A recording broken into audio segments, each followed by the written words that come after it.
ایک گاؤں والوں کے پاس ایک ہی گائے تھی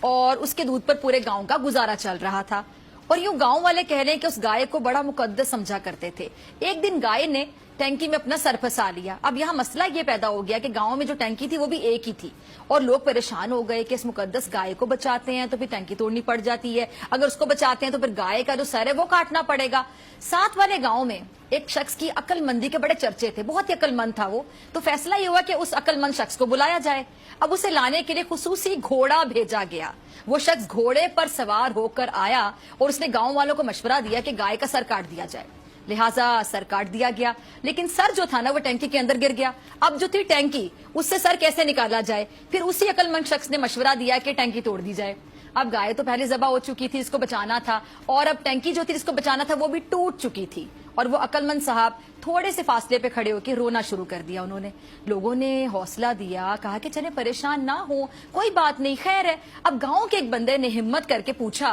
کہ ویسے آپ رو کیوں رہے ہیں؟ تو عقل مند صاحب نے جواب یہ دیا کہ میں رو اس لیے رہا ہوں کہ اگر میں نہ ہوتا تو تم لوگوں کو ایسے مشورے کون دیتا۔ اب یہ کہانی اس وقت یاد آتی ہے جب مہنگائی کے خلاف مارچ کرنے والوں کو حکومت مل جاتی ہے، پھر اس کے بعد مہنگائی کے تمام ریکارڈ توڑ دیے جاتے ہیں، ملک کی صنعتیں بند کر دی جاتی ہیں، درآمدات پہ پابندی لگا دی جاتی ہے، عوام کا جینا محال کر دیا جاتا ہے، اور پھر دور دراز سے ایک ایسے عقل